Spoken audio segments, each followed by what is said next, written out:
Hey everybody, so I'm back again with what was voted for, so some science tips and hints. Now the thing is, we're at home and we haven't got a wealth of things, but with science it's where you look. So what I've done is I've gone around the entire house and garden and got together as many bits and pieces as I can. It's really important with science that you are focusing on the world around us and children get to investigate. So in early years, up to reception, it's called knowledge and understanding of the world. And as you go all the way up through the school, obviously it becomes more scientific, and the vocabulary is the issue really. It's something that needs work on. Okay, so I'm going to give you some tips and some activities to do. These are not in any way, shape or form any lessons or anything like that. They're just things that I think that you would enjoy doing with the children, and it would build up their scientific investigation and inquisitiveness skills. Okay, goodness me. Okay, so we'll go down here first of all.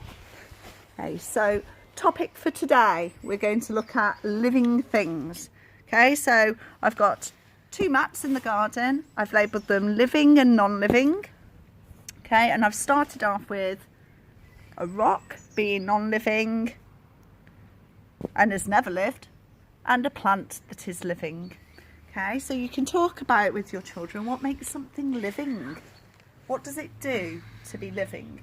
Now I've been really lucky because I popped to Poundland before we stopped, and I got a book for my 10-year-old, and it was a very simple Poundland book, but you could Google it quite easily on what makes something living. So most of the things are really easy. Does it move? Does it reproduce? Is it sensitive in any way? Does it feed? Does it produce waste? And does it grow? Okay. All of those questions you need to answer or ask as you're going around your garden collecting things, and they could go on a bit of a scavenger hunt. It's really good with science to get out there and enjoy it. So that's why I've picked this topic today. Living things is a huge topic, and it's something that becomes covered during the spring and summer term, mainly because things are living and growing, and you can look at changes around you. So if you've got a tub with a magnifying glass, you can collect animals as long as you let them go freely and have a little look, a close-up look at what they are. Okay, children love it. Okay, collecting bugs, upturning stones, getting in the nitty-gritty in the dirt, which we're telling them to wash their hands all the time at the moment. So they're really, really tactile and really want to get involved. Okay. So once you've categorised non-living and living things, you may want to come on over. Okay, you might want to have a little look at how plants grow. So we could just focus just solely on plants. Get them in the gardening. Okay, goodness me, it's so breezy today. So I've got a list of keywords. Okay, so these are words that they would use possibly down in Key Stage 1, and then obviously they get harder with the meaning as you get up towards Key Stage 2. Okay, so for instance, we've got petal, leaves, flowers, roots, shoot, stem, pollen, seeds, and then as you get into Key Stage 2, we've got ovary, stigma, female, stamen for the male, and photosynthesis. Okay, they're all keywords that we could put up. So if I spend a bit of time now, I could just cut them out, and I could label a plant. I could draw a plant and label it, stick them on wherever it may be, or you can make a big one in the garden up against the fence or something. Okay, so something fun to do, something to discuss with the children. Something you may have seen on the internet is, we do this in the early years a lot, is we get a plastic bag, we zip it up, we put some tissue in there with some water, put some seeds on it. Okay, and once you sprinkle some seeds, you leave it to grow, and you will see the roots going down and the shoot coming up. Or you could just get a plant that's started to grow, and they can start to see what's happening. Okay, and the colours that it might change into, and the flower actually growing. The only trouble is when they're in the pot, you can't see what's happening underneath unless it's a see-through pot. Okay. There is a whole wealth of things on the internet to do with living things in the environment. Life cycles is massive around this time of year. You can look at frog spawn and how they turn into frogs. You can sing songs. Caterpillars on the leaf, the tiny caterpillar on the leaf, wiggle wiggle, that turns into... You could even read the Hungry Caterpillar by Eric Carle. Okay, there's lots of things around life cycles that you can do.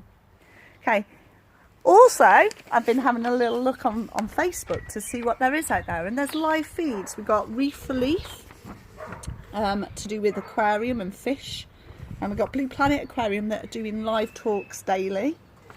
The Exotic Zoo, they've been doing really well. They've come up with a little live link to do with different animals, and Chester Zoo also is doing a virtual tour and live talks.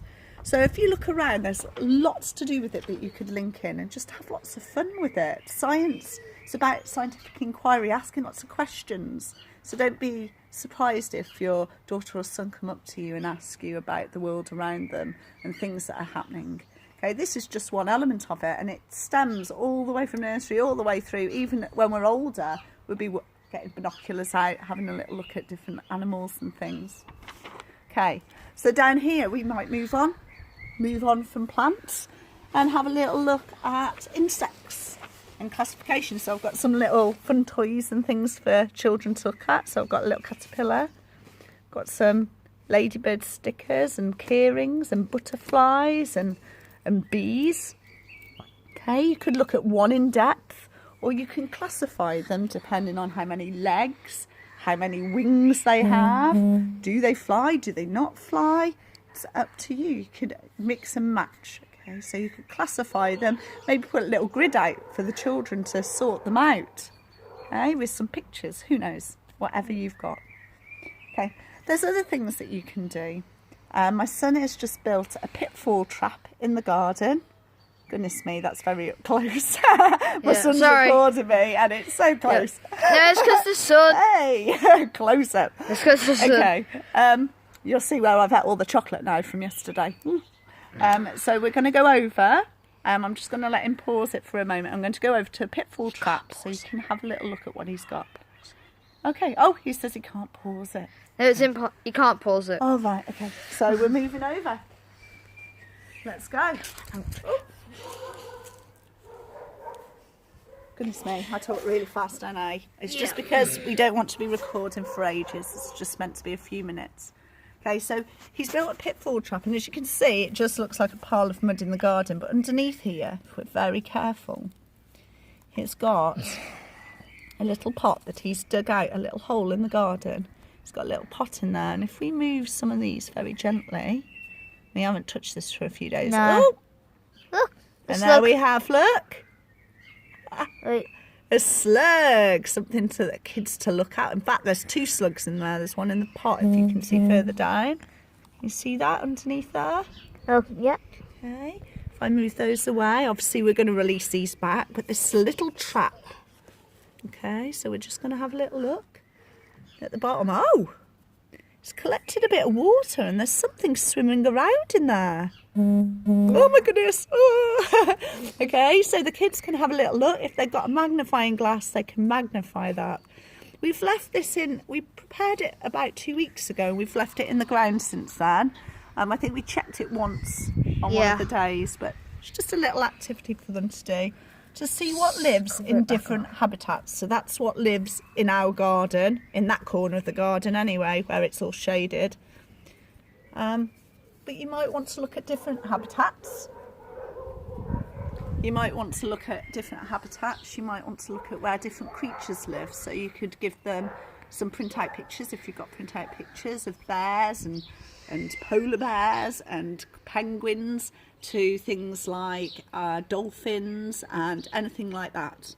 Okay, so I'm just aware that my son's now looking at his pitfall trap and not recording. He's too interested in what's going on. I'm trying to put... So you might want to decide where those sort of animals might live and what they have on them that makes them adapted to that environment. I'm just trying to get it so for instance, if you're a polar bear, clearly you've got a big woolly showcase of fur to keep you warm in that environment, big claws so you can scavenge and hunt. If you're a hawk and you're a bird of some sort, got to think about what they might have, like a long beak, so they can catch their prey. So all of these things are things to talk about with the children. They don't have to do lots of writing. If you remember, science at school wasn't the subject where you wrote lots. It was where you investigated and had fun. So today, living things, living and non-living, plants, animals, classifying them in different ways, trapping them and then letting them free. Let children observe how many legs something's got or where it lives. Okay, it's a really nice one to do. Or even when you get your 1 hour walk, go out and have a little look where that squirrel is that's still racing around up the tree, and what sort of leaves are growing on the plants now. Are they dead like they were back in autumn? Okay, so it's really important that we try and encourage the children in any way, shape or form to get out there and just be a bit more inquisitive about things. Okay. Now, like I said, this isn't a lesson. We would do standalone lessons on every single element of science. And obviously, this is going for all year groups, not just one particular year group and what element they would focus on. So if you need a hand with any particular thing, you need to let me know. And I will do my best to sort that out. But for now, that's something to be getting on with. It's a good few weeks' work to have some fun, pick things apart, have a little look. Okay, count how many legs things have got, how many wings they've got, and enjoy yourselves. Okay, and I apologise, I do talk a lot because I'm trying to get it all in. Okay, you take care, enjoy living things. Bye.